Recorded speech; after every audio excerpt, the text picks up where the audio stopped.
Unang suliyap ko pa lamang sa hipag ng aking bilas na itago na lang natin sa pangalang Felix. Pakiramdam ko ay pinukaw ng babae na itago na lang natin sa pangalang Samantha, ang aking tunay na pagkatao.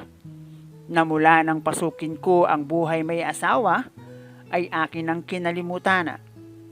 Buong akala ko ay hanggang suliyap na lamang tuwing sasama ako sa aking bilas sa side ng kanyang misis.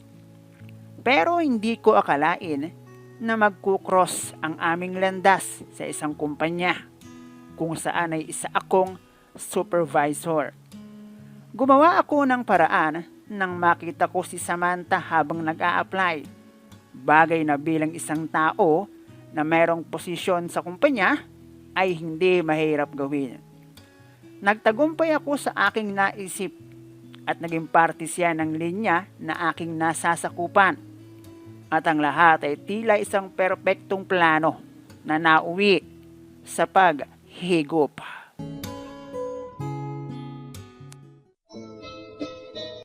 Hello guys and welcome dito sa Kasgul TV. At syempre kung ikaw ay bago dito sa aking channel at trip mo ang ganitong klase ng kwento, palike and subscribe naman dyan.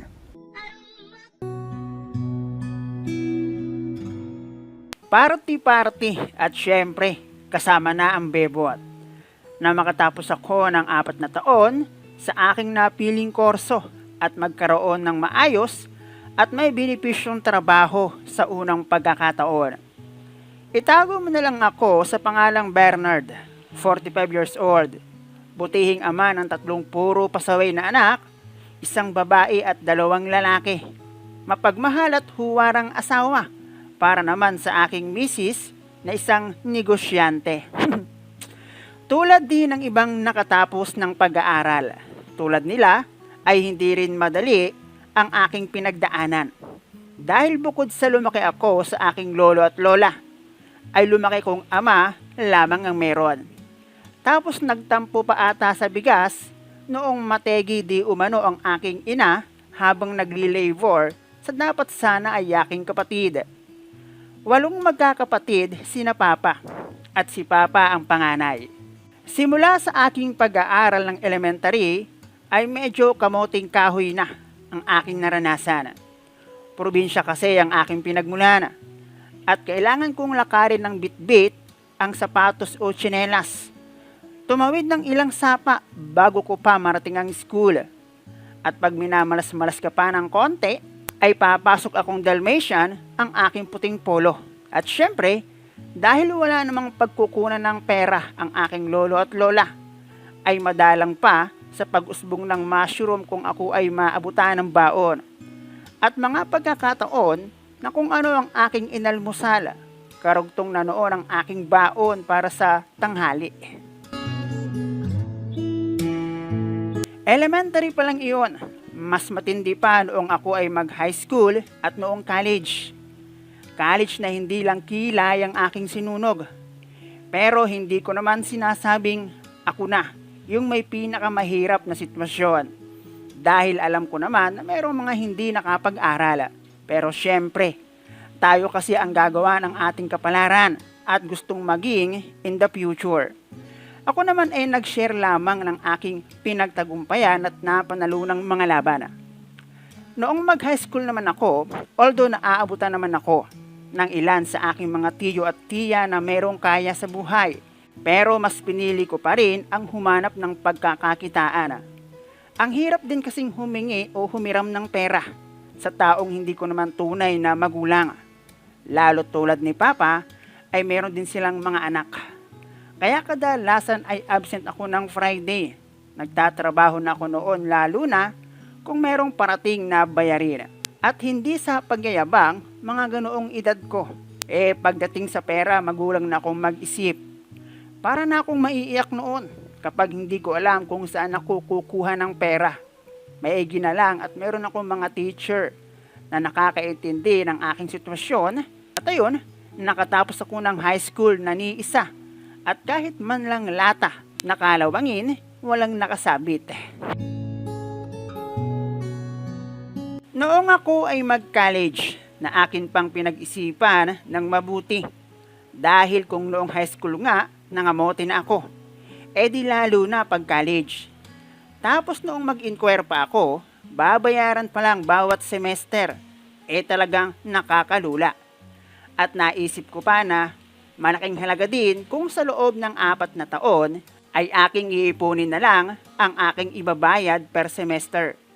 At sa totoo lang, ay halos nawala na sa aking plano ang pag-aaral. Pero isang kamag-anak namin ang nag-alok ng tulong sa akin. Kapalit noon ay ang pagiging alalay ko sa kanilang negosyo. Madalit sabi, magiging katulong ako. Inirap ko yun at umalis ako ng probinsya. Bahala na ang nasa isip ko. At least ako, hindi ko na po problemahin ang pangmatrikula. Nabuong akala ko naman ay magiging maganda at madali ang aking kalagayan. Dahil nga syempre nag-aaral ako at iyon ang aking priority. Sabihin na lang natin na meron akong matutuluyan. Pagkain, for short, lahat ando na. Pero grabing hirap. Doon ko na lang naisip na dapat talaga kung nagtuloy man ako ng pag-aaral, sa iba na lang ako nagtrabaho. Pakiramdam ko kasi yung pagiging magkamag-anak namin ang nagpahirap ng aking kalagayan. At lumalabas, utang na loob ko pa yung aking pag-aaral kahit nananarbaho ako sa kanila. Nakagraduate naman ako at kahit mahirap pagsabayin, in-enjoy ko na lang at nilagay ko sa aking kokote na pag nakagraduate ako, never ko na iyon mararanasan. Tamang deadma lang pag nakakatanggap ako ng sermon na kahit kung minsan talagang nakakapikon din. Noong panahong tutok ako sa aking pag-aaral, ni isa ay hindi ako nagkaroon ng jowa. Naisip ko kasi na saka na yun pag meron na akong trabaho at tapos na ako ng pag-aaral. Bukod pa doon ay marami kasi akong kilala na ang ilan ay may mahirap na sitwasyon dahil hindi nakapagtapos ng pag-aaral.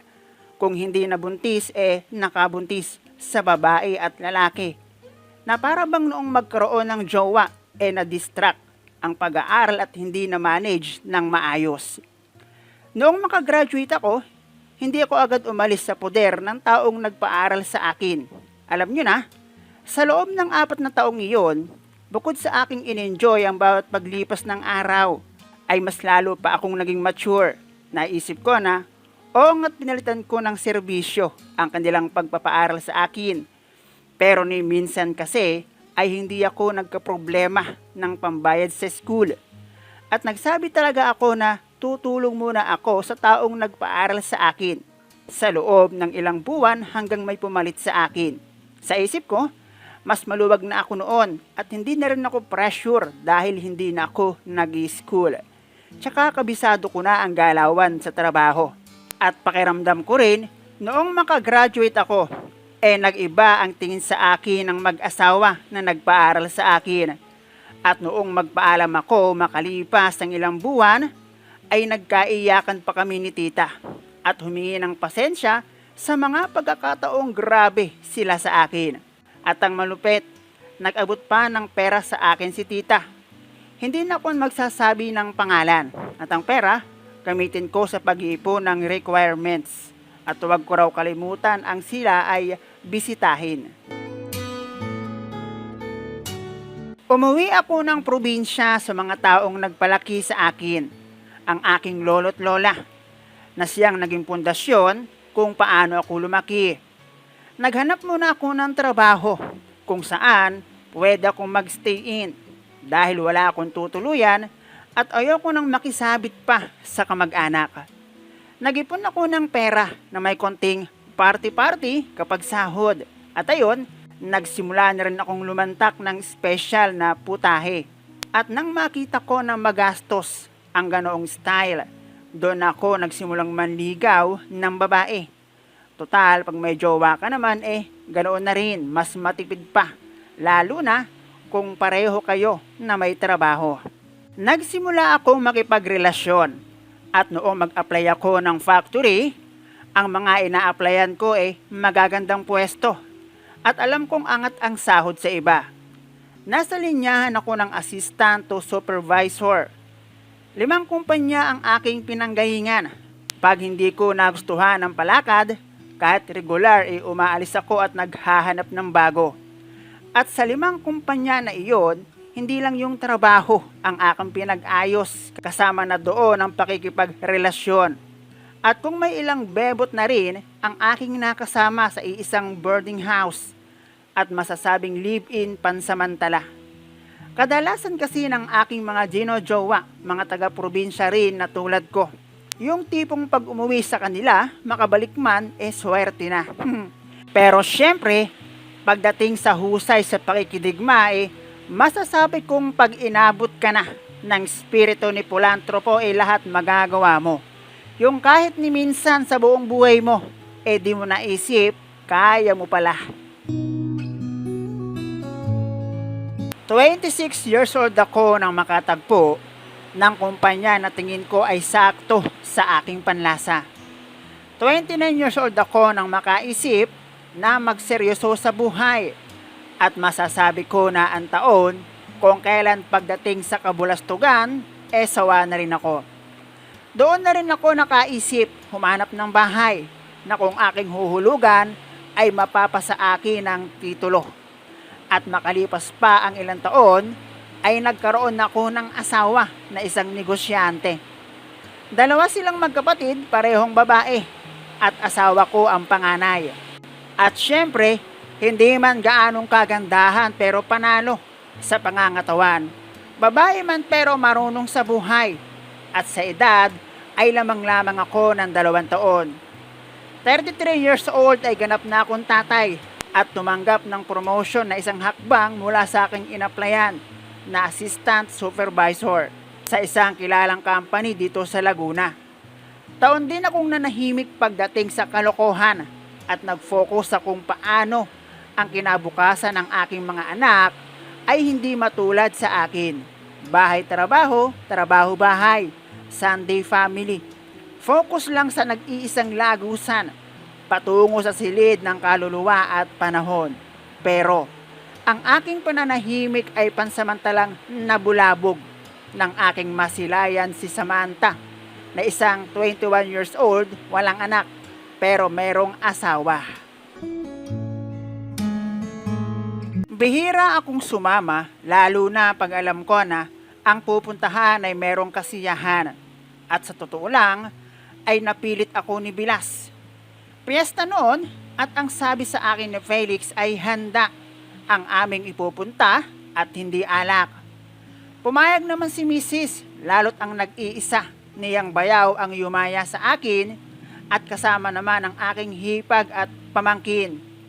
At kung iisipin, kamag-anak pa rin ni Mrs. ang aming dadaluhan.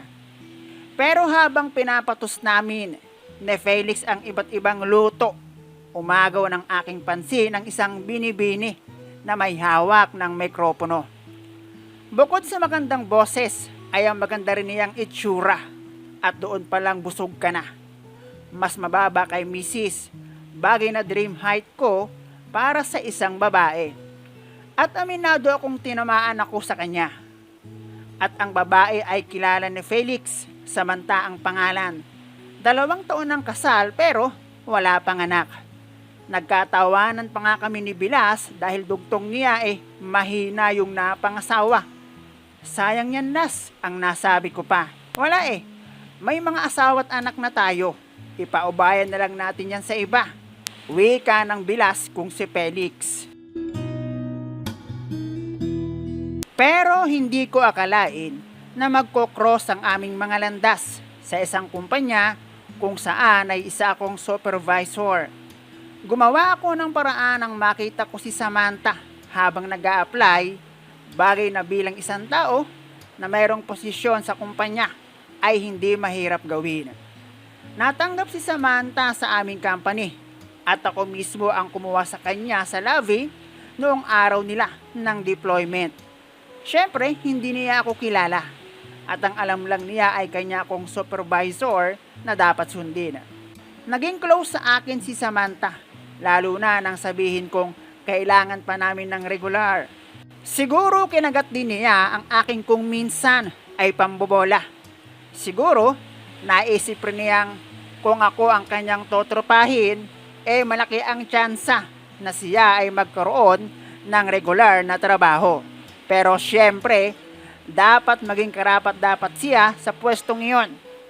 Sa loob ng 5 months maraming nangyari. Isa na doon ang kung minsan ay pagpapalipas namin ng gabi sa iisang bubong. Night shift ko no at extended. Nagkaroon kasi kami ng something na naa-activate lamang pag nasa labas ng kumpanya. Siguro, na-trigger din siya at nagkapit patalim na. Nang sabihin kong wag lang siyang a-absent, tutulungan ko siyang ma-regular. Ang totoo niyan, in-advise ko pa si Samantha na magrenta na lang ng tutuluyan. Pareho kasi kaming Cavite at pagdating sa biyahe talagang may kalayuan.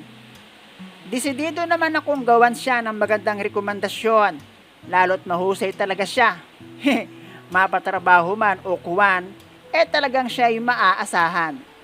Pwede ko naman siyang ipalipat ng department kung sakali. At dahil wala pang anak, talagang okay pa sa all right. At eto ang araw kung kailan pakiramdam ko bumalik ako sa dati kong wisyo bago ko pa makilala si Mrs. Yun naman ay mula kay Sam hanggang ngayon ay hindi na naulit.